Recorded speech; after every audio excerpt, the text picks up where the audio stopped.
Καλησπέρα. 1η Δεκέμβρη είναι η Παγκόσμια Ημέρα κατά του AIDS. Από το 1982 που εντοπίστηκαν τα πρώτα κρούσματα, το AIDS έχει σκοτώσει 40 εκατομμύρια ανθρώπους. Σήμερα, σε ολόκληρο τον κόσμο, ζουν 36 εκατομμύρια φορείς του θανατηφόρου ιού. 2 στους 3 στις χώρες της υποσαχάριας Αφρικής. Στη Νότιο Αφρική, 600 χιλιόμετρα από το Johannesburg, βρίσκεται το χωριό Νταμπούζα. Εκεί ζει η Σλομπίλε, ένα κοριτσάκι 13 ετών. Πριν από 2 χρόνια η μητέρα της πέθανε από AIDS. Την ίδια περίοδο η Σλομπίλε ανιχνεύτηκε θετική στον ιό HIV.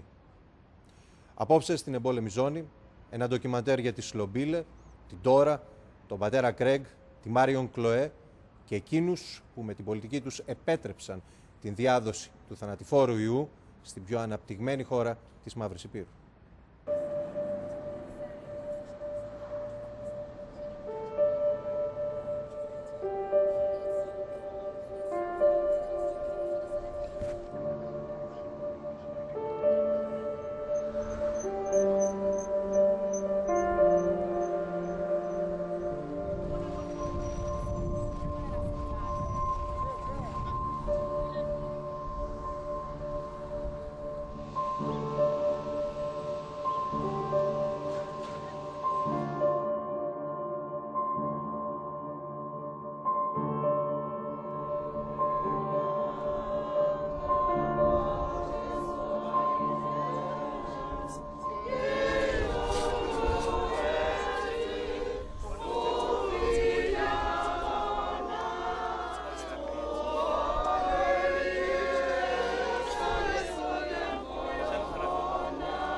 My name is Shlobile.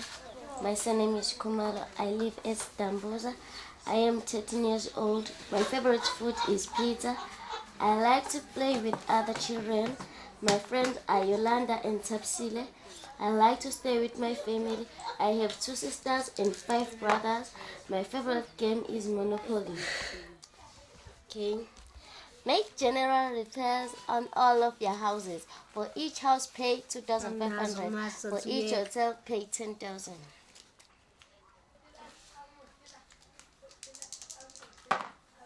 Chance. Advance Westville. If you pass begin, collect 20,000. Advance Westville.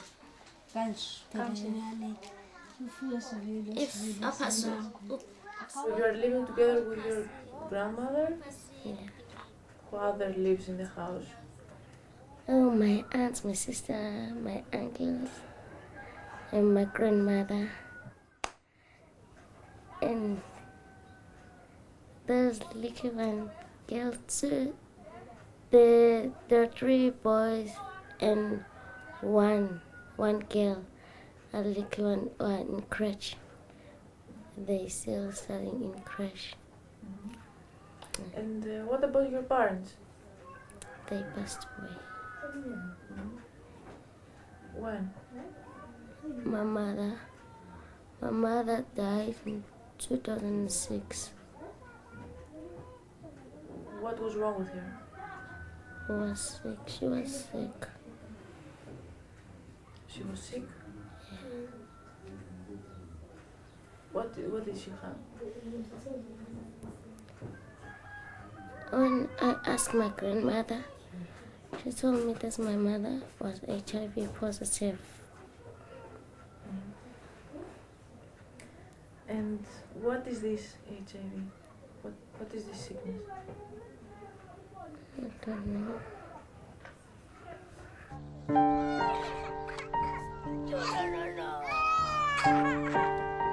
It's only one child was sick. My granddaughter, that one. She's sick? Yeah. What's wrong with her? She used ARVs. Where did she get it? I don't know.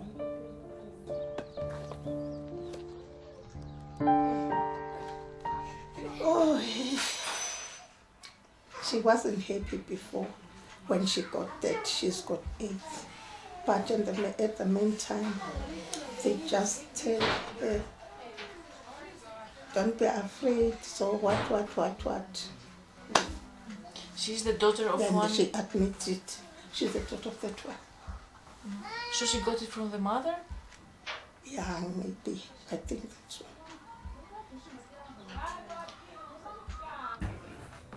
What's her name? Slobile.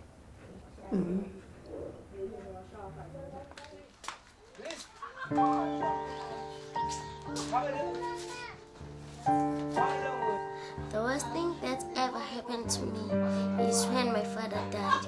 When I was a baby, I didn't even know his face. It was 1995 when I was born. My mother told me that he was gunned down in a fight. He died in that time, and a couple of months passed. My grandmother died. Our teacher asked us to choose one of them. Then I chose this because in my life I have never been happy.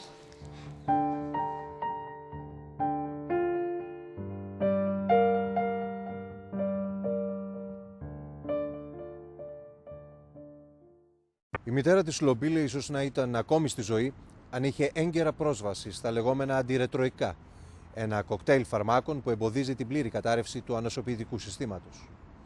Στην Νότιο Αφρική, μέχρι και πριν από 3 χρόνια, η κυβέρνηση Μπέκη απαγόρευε την εισαγωγή αυτών των φαρμάκων για τους φορείς του ιού. Συνιστούσε στον κόσμο να τρώει λάδι, σκόρδο και παντζάρια. Σύμφωνα με έρευνα του Πανεπιστημίου του Χάρβαρτ που δημοσιοποιήθηκε τον περασμένο Οκτώβρη, ο Μπέκη, με την πολιτική που ακολούθησε, υπέγραψε τη θανατική καταδίκη για 330.000 ανθρώπους.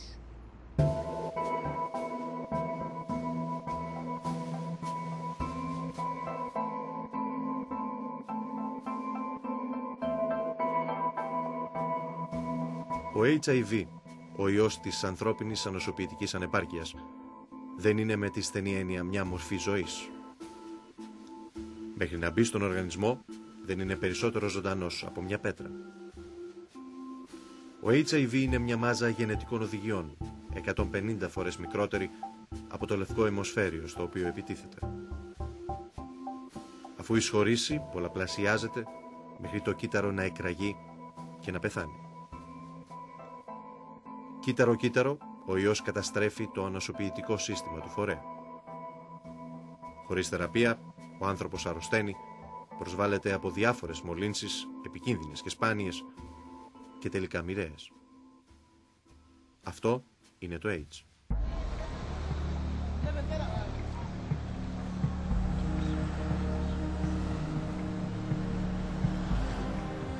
Πριν καταλάβουμε τι ήταν ήδη γύρω μας. Πριν να μάθουμε πώς να το αντιμετωπίζουμε, ήταν ήδη στον κόσμο. Τη στιγμή που εντοπίστηκαν τα πρώτα κρούσματα στην Νότια Αφρική, είχαν ήδη προσκληθεί εκατομμύρια άνθρωποι.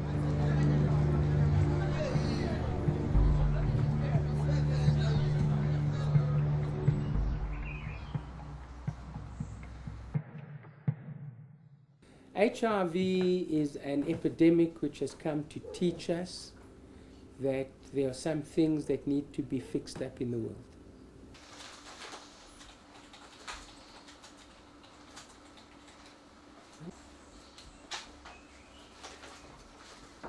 HIV, the virus, is a part of a family of viruses related to what's called the simian virus.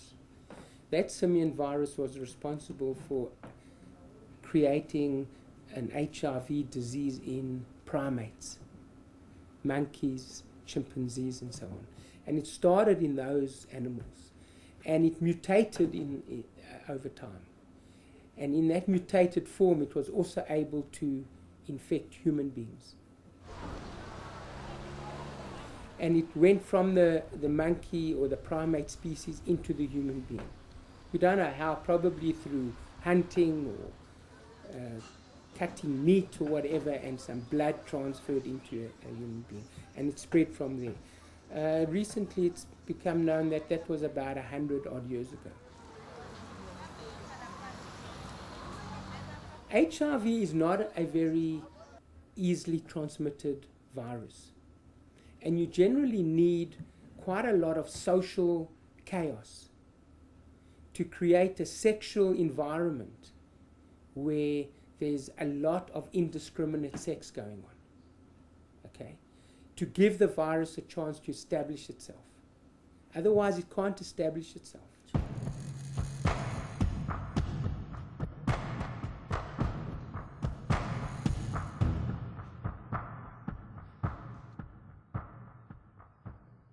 AIDS for me is in a sense, one of the modern plague, which has catastrophic effects on society.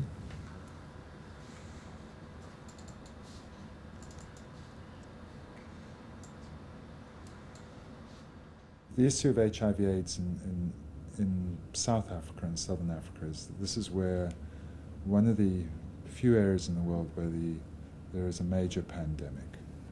Just to give you a comparison, in this country, there's no accurate figures, but HIV infection, estimates range from the lowest of about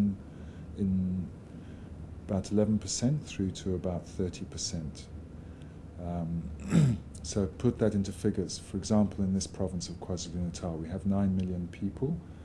Now, if you take the lowest figure of 11% and the highest figure, it means anybody between 900,000 to 1.5, 2 million people infected. Compare that to countries like Britain, which has 60,000 total infected out of 60 million.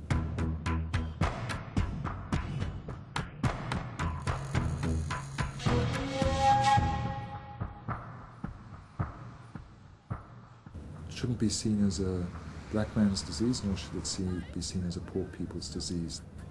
One of the major threats in South Africa is the spread of HIV/AIDS amongst skilled and professional population, and that's and it is spreading now.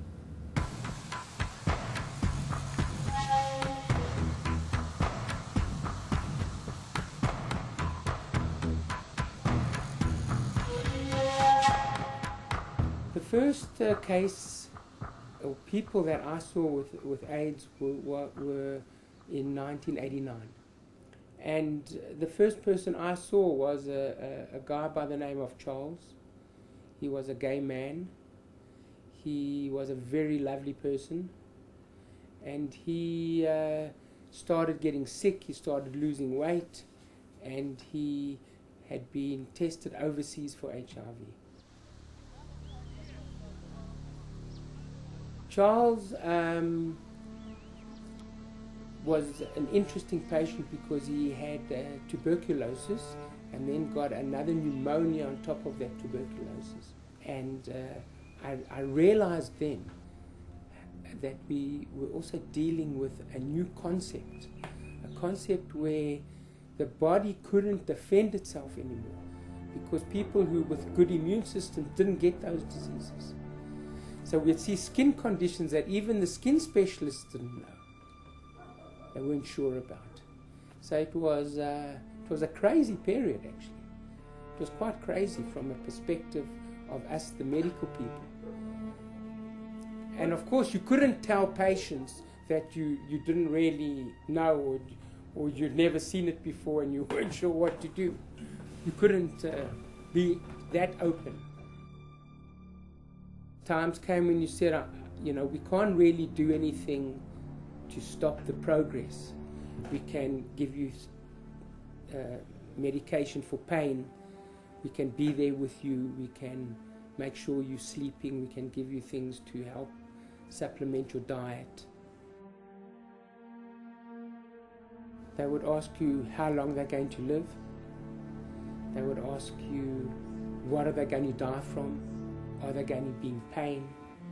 What's it going to be like? And really we didn't have answers. You often couldn't say how long people would live for. You didn't know what condition they would get as their terminal illness. You didn't know whether it would be a painful condition, whether it wouldn't. It was very difficult. And we as doctors didn't have that much experience ourselves. We were learning. We were almost learning with the patients. We could treat the secondary infections people got, but we couldn't treat AIDS, HIV itself. And I would see these people coming into the clinic. Often young mothers would come in. Young mothers would sometimes bring their children with them. And I would look at their children and I'd think, you're not going to have a mother soon.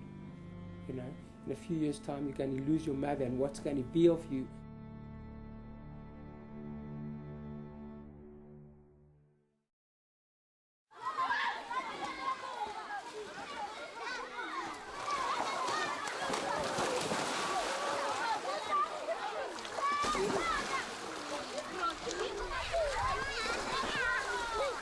AIDS for me is the grossest negligence that I've ever seen put on human beings. Babies, come here a second. Can you just give me a few minutes, okay, to speak to these people? I was just saying that I need to be here. This is where I want to be, because it's so beautiful. Just look at our hand, Shana. Oh, look, we got attitude, eh? It's your baby. Marion Ann Clute. I'm a South African, but born in Kenya. We're approximately 100 kilometers northwest of Johannesburg in South Africa. Our institution started about 20 years ago. Babies, can you maybe just sit and play there? It's called Botshabelo, and we've got about plus minus 700 inhabitants. We have had children that have grown up with us through welfare, where their parents have disappeared and they've grown up now. And their cousins and siblings are living with them. A lot of the children that have AIDS, if they come through us, they survive as long as we can get them to survive. But the others, you die very quickly.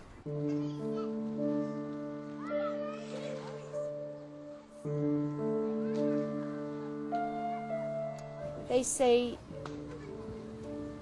whose fault is it? They always think it's their fault firstly. When I say it's not their fault, they ask, whose fault is it? I have to try and explain to them that they have been born in a war zone and the enemy is a virus. It's very hard. You can't see it, you can't smell it, and your best friend is carrying it.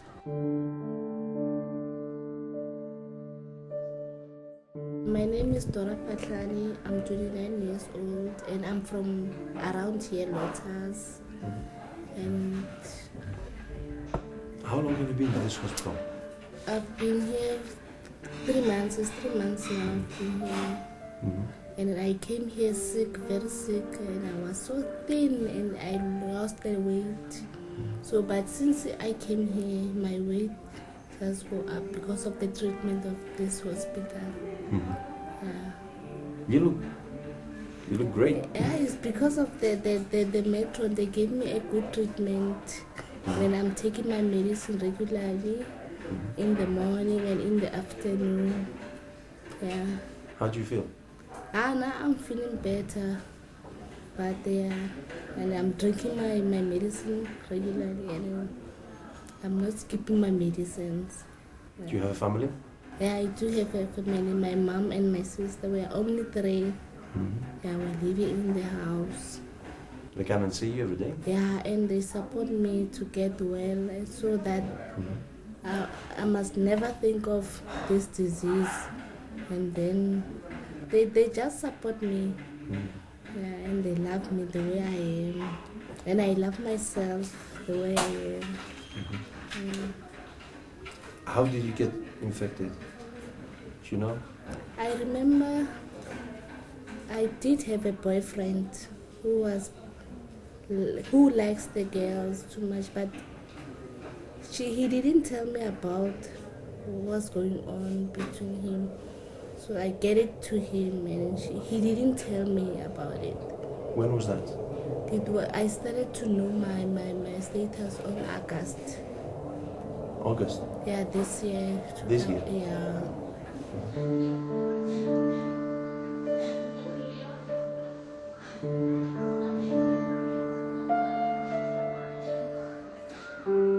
Have you seen anybody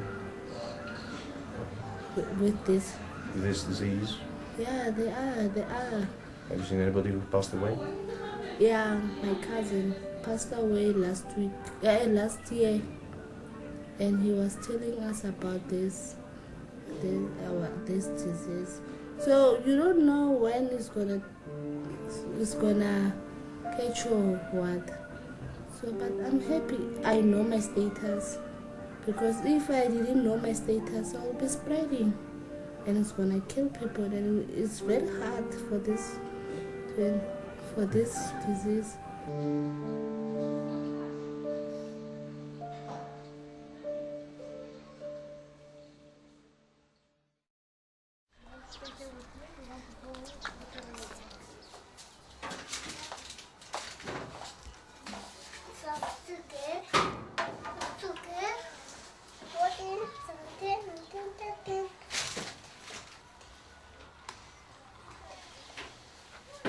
Still have lots of water.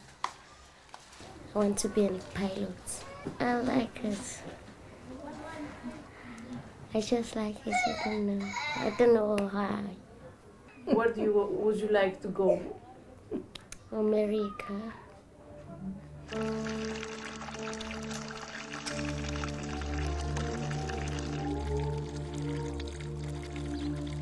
I'm Francisca Kumar. I've got 53 years of age. How many people live in this house? We are 15 at the moment. They are all your children, your grandchildren? How many? Yeah, other one is my children. I've got 8 grandchildren and 2 great-great-grandchildren. And other one is for my daughter-in-law. When did you start taking care of them? During 2006, because that one died on March and that one died on September 2006. But this one, he died 2003.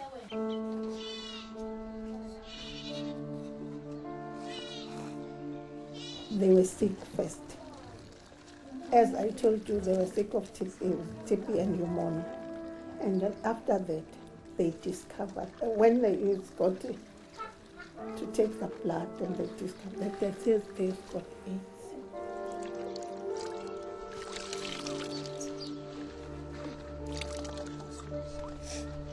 I'm also prayed that every time I'm also praying.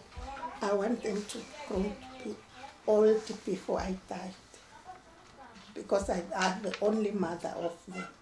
Mother and father. I'm just doing the both. Because there's got no fathers to both of them.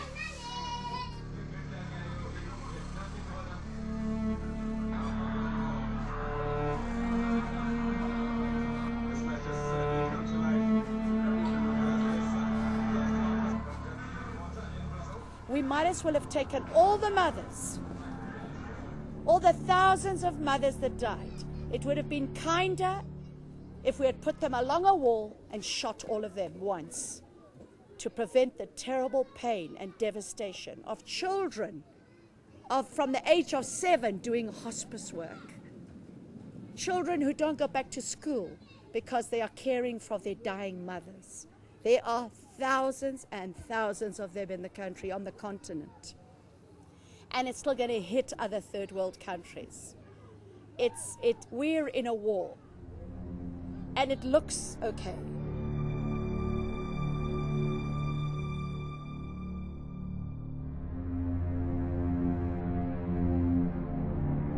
I look at the babies that are put in coffins, and I look at each one of them and I say, why? I mean, you didn't have to die. But it just happens. And we just keep putting our babies and mothers and brothers in coffins, and we bury them.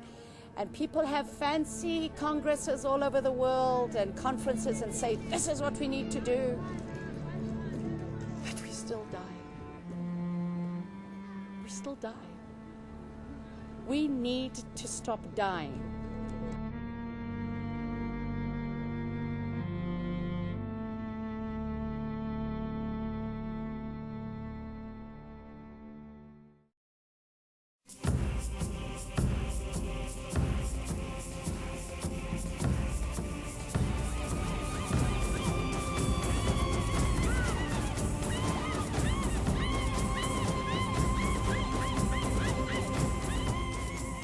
Ντέρμπαν, Νότιος Αφρική, Ιούλιος 2000. Ο Τάμπου Μπέκι, ο νέος πρόεδρος της χώρας που διαδέχθηκε τον Νέλσον Μαντέλα, βρίσκεται στο βήμα ενός διεθνούς συνεδρίου για το AIDS. We will continue to intensify our own campaign against AIDS, including a sustained public awareness campaign, encouraging safe sex and the use of condoms, a better focus program targeted at the reduction and elimination of poverty and the improvement of the nutritional standards of our people. Thabo Mbeki, in my opinion, was a bit of a dreamer. He came across on the internet some dissident views around HIV by some maverick doctors from around the world who contested that HIV did not cause the disease, that it was really due to other factors, one of them being malnutrition, poverty, and so on. And he wasn't wrong in the fact that poverty created the environment where HIV spread. That was true. But Mbeki's concept was that it was the poverty that caused the immune deficiency. You see, when you ask the question, does HIV cause AIDS? The question is, does a virus cause a syndrome? How does a virus cause a syndrome? It can't. It really, truly, it's necessary, I've been saying to the honorable members, to the people in this country, it's necessary for people to study this question. What makes me angry is the distortion of science, the distortion of just common sense thinking. So when our president questions the fact that HIV doesn't cause AIDS or AIDS-related illnesses, when it's not the questioning of that scientific so much, but when he was trying to talk about other things like poverty, etc., as causing HIV/AIDS, when in actual fact everybody said yes, conditions of poverty can indirectly contribute in various ways to the spread of HIV/AIDS, but it's not the cause. As I listened and heard the whole story told about our own country, it seemed to me that we could not blame everything on a single virus. Consequence of that is that it affected government policy right at the executive level. It translated into a lack of commitment to implementing medical therapies in South Africa via the health minister. So we had occasions where it was the government resisted access to the drugs necessary to keep people alive.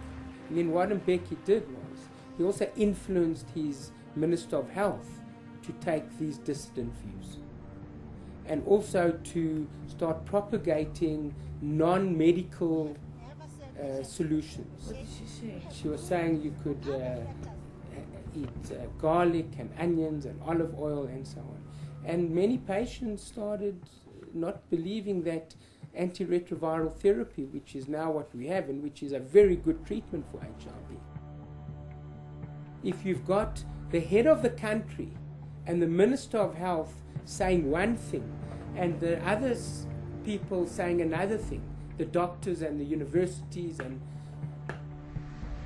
who must the people believe?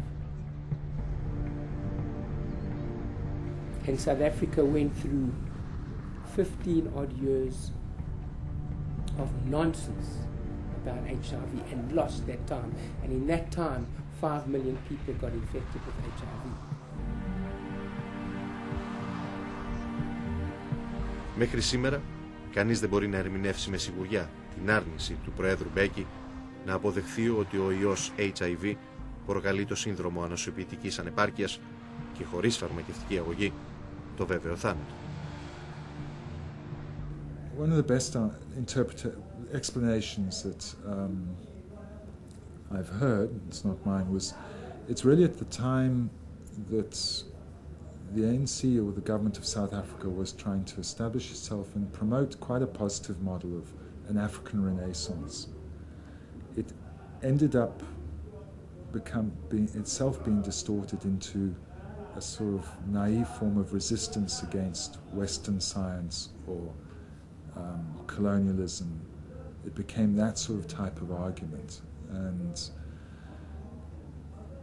it ended up being a type of argument that would counterpose or reject almost anything that seemingly came out as like Western science, or that something that was being imposed by the West on Africa. Ο Mbeki έμεινε στο τιμόνι της χώρας έως το Σεπτέμβρη του 2008. Στον παραλογισμό των απόψεών του για το AIDS τον ακολούθησαν σχεδόν όλοι οι υπουργοί της κυβέρνησης. Όχι γιατί συνηγορούσαν στις απόψεις του, αλλά γιατί στο παιχνίδι της πολιτικής πίστευαν ότι αυτή ήταν η σωστή κίνηση. We had in 2000, for example, once his views were out, the media asked all members of the cabinet, does HIV cause AIDS? And they only managed to, out of, I don't know how many, 14, 15, then one minister to actually admit that. All of them denied that connection. In other words, it's a completely political answer in support of the president. And they're intelligent people. They knew very well that AIDS was a problem.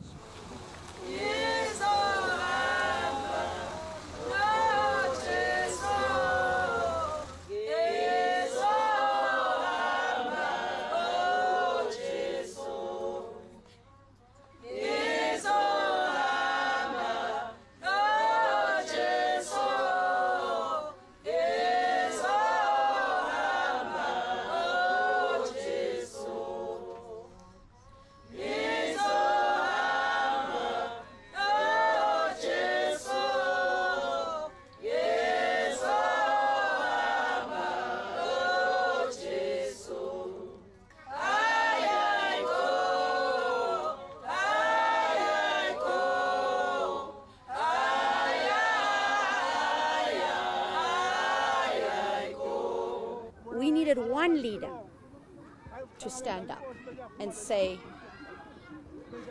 let's stop this massacre. Let's believe the problem. We have many people that don't believe in HIV. They believe in myths. They believe in myths. Rural myths and urban myths are terrible things. And I don't know what it is about our psyche that we believe them. And some of these myths are, of course, if you sleep with a virgin, you get rid of it. If the girl looks nice and clean, she can't possibly be sick. If I promise you that I've never had a partner before, you believe me because I'm telling you. Myths that traditional medicine works. Myths that it is to do with a white-based conspiracy just to make money. So, you know, I listen to all these myths, but I am the one that goes with my children and that family and holds the people while they die. You see, I think that if all the health ministers and the minister would come with me and hold someone and say goodbye to a child while they're dying, our policies would change much faster. Ιούνιος 2005. Ο Νέλσον Μαντέλα, ο ηγέτης που γκρέμισε το Απαρτχάιντ, κυδεύει το γιο του. Νωρίτερα κάνει μια ανακοίνωση που σοκάρει τη χώρα. When I started this campaign about 3 years ago, that it will also affect a member of my family. I was stating a general principle that we must not hide the cause of death of our respective families, because that is the only way in which we can make people understand that even HIV is an ordinary illness. And that's why we have called you today to announce that my son has died of AIDS. I think there are many people and there are officials that could have made such a huge difference, famous people in the world that could have stood up and said, I'm not ashamed, this is what it is. And they will have to go to bed knowing this. And for all the people in the world that haven't realized yet, I have a picture in my mind of all my mothers and children and brothers and uncles and grannies that we have buried from AIDS. Those faces are floating in the etheric and they're around us and they're not going to go away. This is a war and they didn't give us any ammunition. This is my letter to my friend. Our teacher asked us to do this, so I write it like this. Hi, my friend. Long time no see, but I write this letter to invite you to my party. The party will start at 1 o'clock a.m. and I will make it in Golden Horse. Don't forget important things and a present. A gift is important in my life. If you are not coming to my party, I feel like I'm losing you, my friend. But if you will come, I feel like my sister is here. But you're not my sister. Wear formal clothes with your best wishes from your friend Shlobile.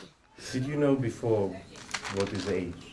Yeah, I know that before because I was living with people who do have the AIDS there at our local. And if somebody asks you today what is AIDS, what would you answer? It's a killer disease. I'll tell them like that. But you have to be careful for it. I would like you to remember the first few days. How was it in those first? It was bad. It was bad because I did have a stress. And I didn't think my man was out. If they asked me my name, I didn't know my name. If they asked me about my family, I didn't know anything. Because I was thinking too much. And said, how did I get this? And then after that, I cried that night. I remember crying. But I told myself, in my heart, I said, let me pray first and hear if maybe God, He will answer me.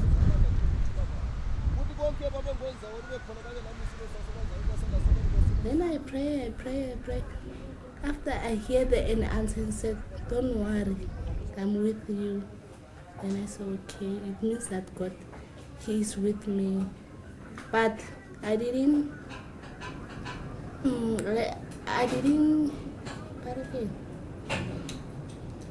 I didn't worry too much because I didn't want to worry my mom too much because he will cry a lot.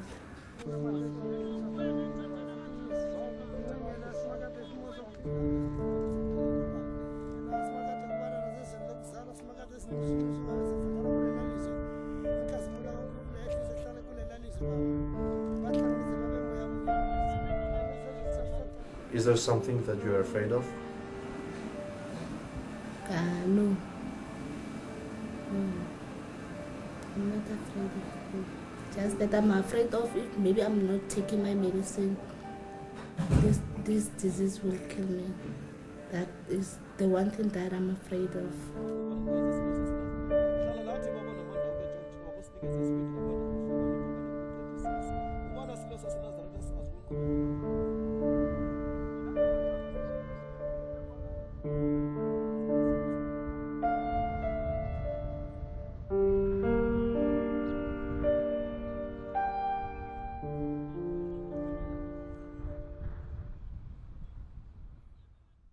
Στην παράδοση των Κελτών, το Άβαλον ήταν ένας μυθικός τόπος γεμάτος μιλιές. Ένα νησί χαμένο στην πυκνή ομίχλη. Εκεί, λένε, προσπάθησε να μεταφέρει τον βασιλιά Αρθούρο, η αδερφή του Μοργάνα Le Fay, για να γιατρέψει τις θανάσιμες πληγές του από τη μάχη του Κάμλαν. Στο Σοβέτο, τη συνοικία των Μαύρων στο Johannesburg, το Άβαλον δεν είναι το ελιξίριο της ζωής. Είναι το τέλος του δρόμου. Ένα απέραντο νεκροταφείο όπου κάθε Σάββατο κυδεύονται δεκάδες θύματα του AIDS. Ο τρόπος με τον οποίο αντιμετωπίζουν τη ζωή και το θάνατο οι φορείς του ιού είναι διαφορετικός. Ελπίδα και απογοήτευση, θάρρος και φόβος εναλλάσσονται στις καρδιές και στα πρόσωπά τους. Μερικοί είναι περισσότερο τυχεροί γιατί έχουν κοντά τους ανθρώπους όπως ο Ιρλανδός ιερέας Κίραν Γκρέγκ.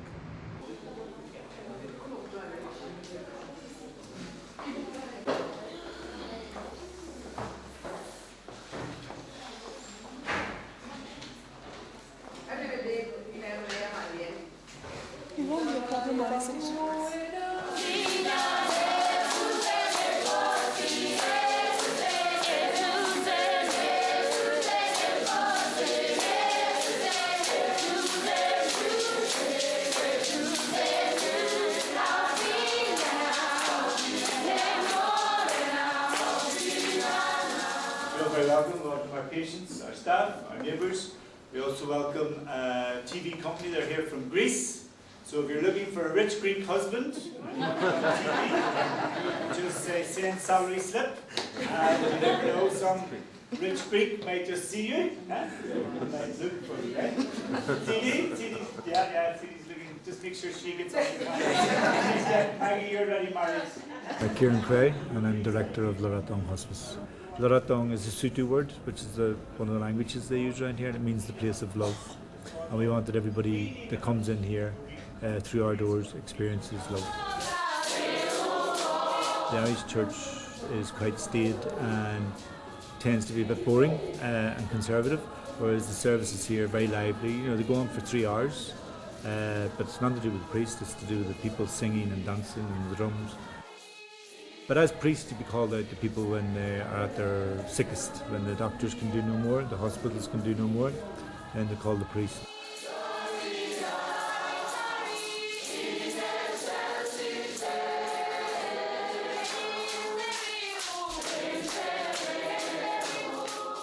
One day I was in a shack of a guy called Ronald. He was just 50 years old, and the only one to look after him was his wife. She also was HIV positive. And did nothing. He just lay on the floor, and I just thought, you know, somebody needs to do something about this. And I didn't hear a voice, but just got an urge saying, well, you do something about it. And I had worked in hospice care in Dublin as part of my training for priesthood. So I thought maybe we could build 1 or 2 rooms or something and get a few nurses to volunteer. So these people who are very ill can have somewhere to be treated with dignity and respect. Because certainly people with HIV, with the stigma that was around and with the way the government was treating it, it was just nobody seemed to be doing anything positive about it, and yet people were dying in horrible conditions that we wouldn't even let animals die in Ireland.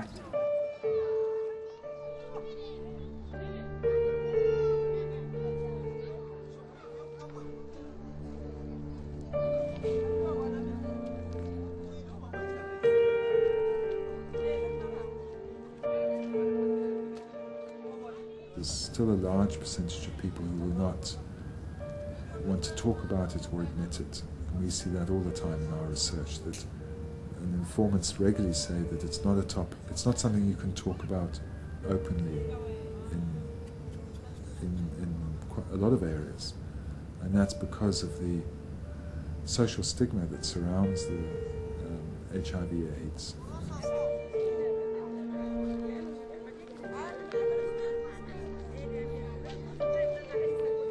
Did your mother know at that time? Did you That time, yeah, no one knows. No one knows about this. I told myself that, hey, before they know, I must kill myself. Then I said, it's a stupid thing to do. Let me tell them. Maybe something will come up, and then I will be fine. Went first to Mangwani, Limpopo Hospital. Then they transferred me here in the clinic, so to get a better medications. Yeah. She was quite sick, as all our patients are, and we're just relieved when they get here to come into a better environment. But we can see she's doing well. She's working well, and we would hope that that she can build herself up enough to go forward, and then to be able to take her drugs properly. Did you tell your boyfriend? Yeah, he knows that, but he's afraid to come here. He's taking a treatment somewhere. How did he react when you told him? He was angry. He ended up. He said he wanted to kill himself. I said no, just pray and God will answer you, and you know the answer. But now he's taking a treatment to colorful. He's also on treatment, special treatment? Yeah. He's taking his medicines? Yeah. She's taking the medicine. Do you want to see him again? Huh? Do you want to see him again when you are strong and you get out of hospital? Yeah, but we're gonna, I'm going to see him. The boyfriends and husbands coming in to visit their wives, and it makes me angry, but they don't get angry about it. This person has given them a death sentence, and not only that way, but they're in pain. They're beginning, they rot from the outside in or from the inside out. But maybe we have a lot to learn from them in their forgiveness.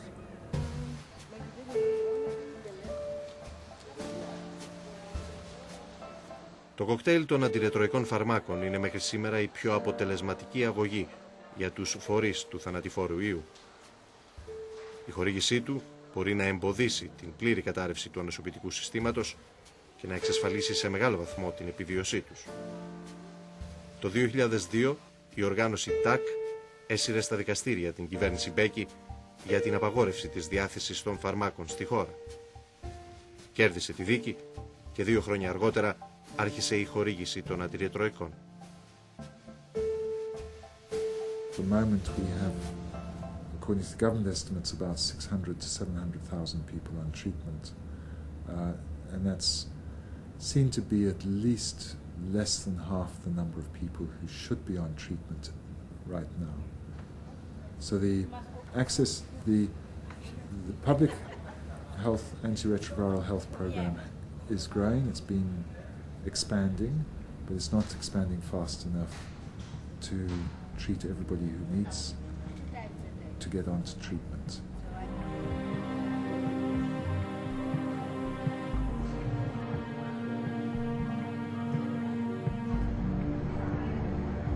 For the size of the pandemic, I would hold the government responsible. I think the government and the leaders of the past should be held up for crimes against humanity because they allowed this to happen. There was no need. ARVs could have come in a lot quicker. Actually, even discussing the fact that the last president, Thabo Mbeki, to say that he doubted that HIV caused AIDS, to make such confusion around, and the Minister of Health, it's just disgusting, absolutely disgusting. I always thought it'd be great to get all the 5.4 million people who have HIV, to get them on the lawn of union buildings and say, do you know what, you're our president too. You're not just president of big business, you're not just president of the ANC, you're president of all of us. Do you blame anybody? Or do you think it was just your mistake? Or? It's just a mistake. Just a mistake, and I didn't realize it's a mistake. But I'm not blaming anyone now. I'm blaming myself. But I shouldn't taken the right thing to do. What would you advise A young person? They have to protect themselves. They must use the condom every day, because you don't know the bad day of the disease, because it's not written here in the person. Okay, they must use a condom, and they must know their status. They have to go to a clinic maybe every month and test the blood, and then they will be good.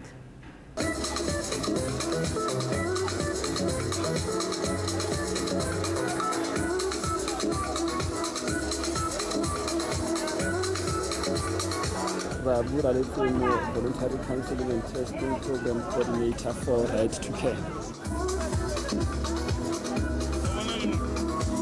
We have converged here as a closing ceremony, but also a testing day. You know, with the campaign A Man Knows.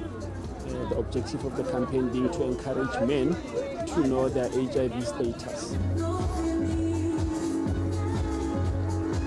You know, some people are still afraid. I mean, one of the slogans of this campaign, you know, is to say a man knows that it's important to have courage to test.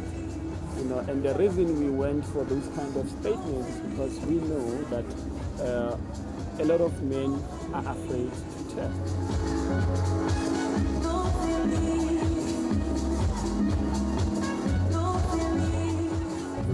My name is Mzwake German Tuluka.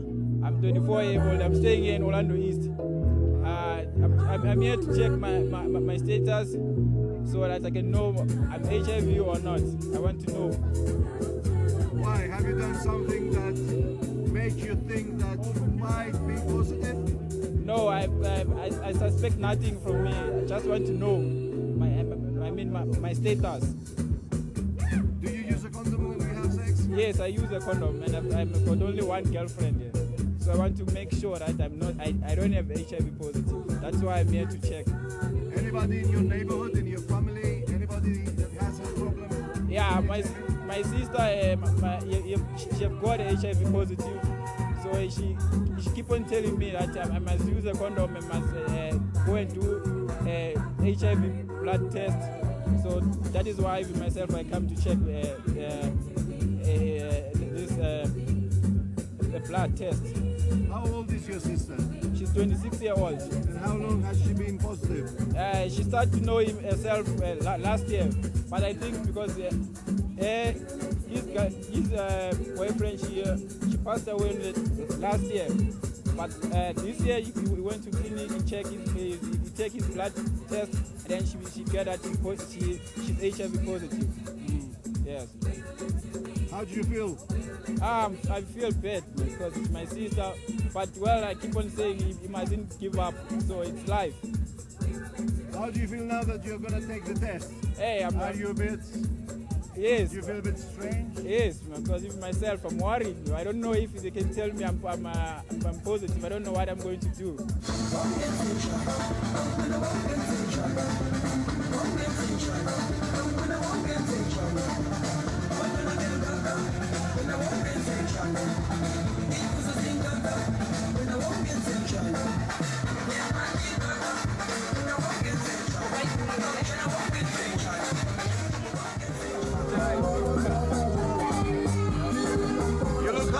Yeah, I'm too careful, man. Is it negative? No, it is. It's negative, but I know it. Yes. How do you feel? You feel relieved? I feel relieved. I'm very happy. Very much. Thanks very much. Now you're going back home? Yes. Back to your girlfriend? Yes. You tell her that I'm negative? Yes. What do you get there? What is this? I'm getting this.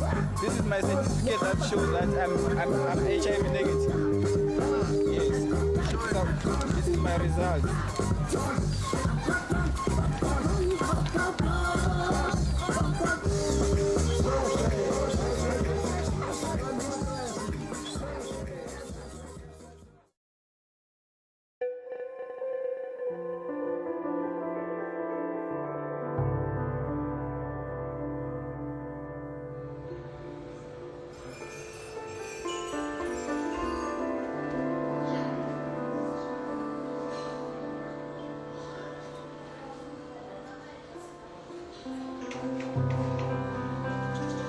All of our patients know their diagnosis.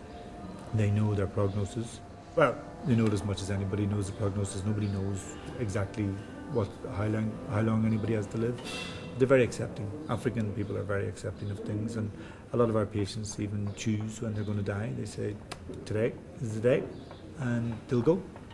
Or they'll wait till all their family have left them and gone home, then they'll go. They need to have space to go.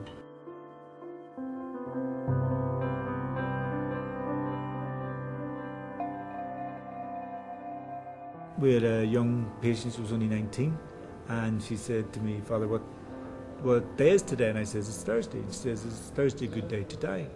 I says, well, it's as good as any day to die. And she died. No, she didn't need to die. She wasn't actually dying. She was HIV positive, but she could have had years of life left. And that actually made me angry. I actually thought to myself, how dare, what is it about this society that a 19-year-old can decide to die? She should be deciding to go out to the club with her friends. She should be deciding to go to university. But yet, somewhere, so much has gone wrong in this country that 19-year-olds think it's acceptable to die. She's very brave. What about the white people?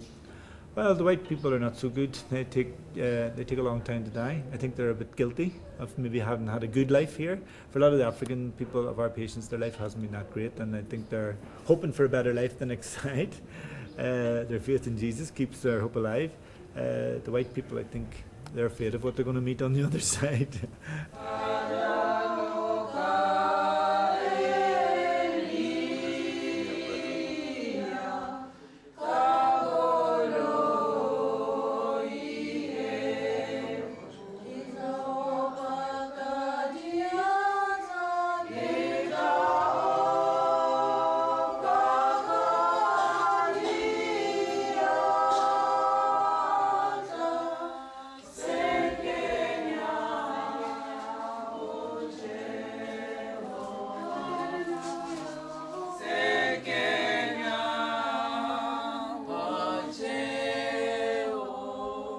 How many people Here die every week? in the hospice, I would have at least one or two.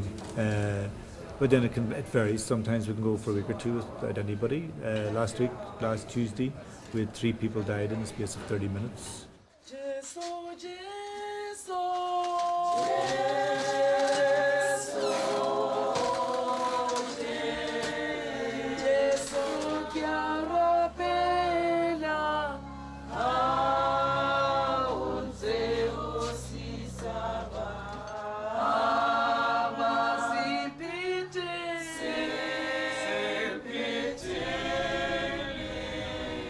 My name is Reggie Molloy. I work for Johannesburg City Parks. I'm the senior manager cemeteries. I'm responsible for all cemeteries in Johannesburg. This cemetery caters mostly for Soweto people. This area here was Avalon because behind the camera here there's a municipal compounds, different years. There's Joburg Water, Pick It Up and all. It was actually municipal compound. So when they developed this cemetery, they gave it this name to say Avalon. So basically, as you can see, for instance, the crowd that we have here, the traffic for every weekend, this weekend alone, we've got 102 funerals, just for the weekend alone. We're not counting the ones that happen during the week, because during the week we do close to 50, 60 funerals, including those of children. So in total, per week, we do close to 200 to 250.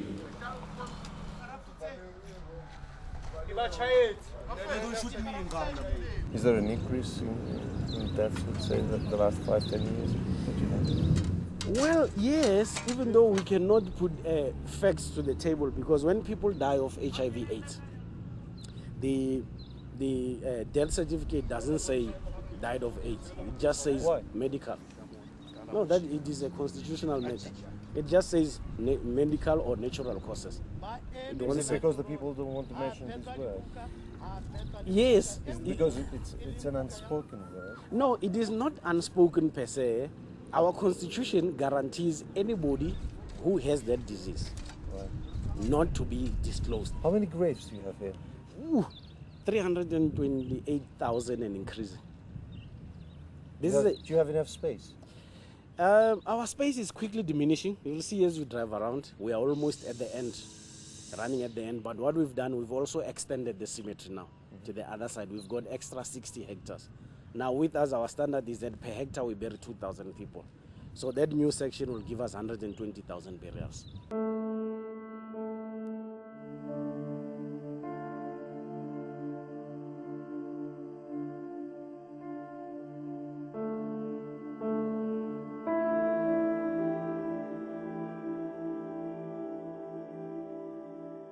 Even to this day, we don't really see the Minister of Health giving public health messages about HIV in any kind of systematic way. Most of the information people get on HIV in South Africa is controversy. It's all controversy.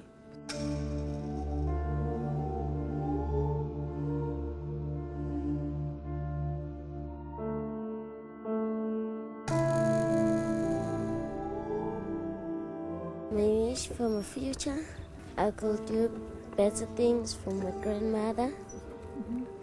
And she took care of me. So then when she gets older, I want to take care of her too.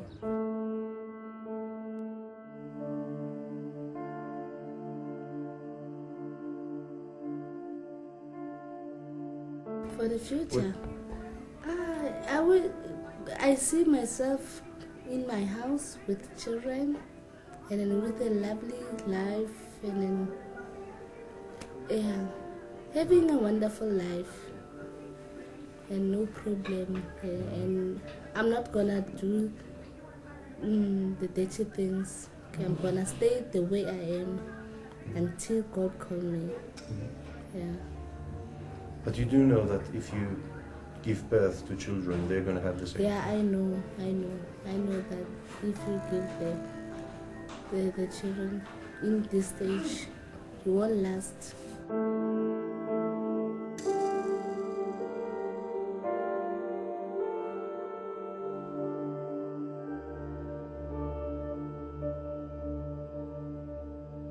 When I'm strong, I like to work.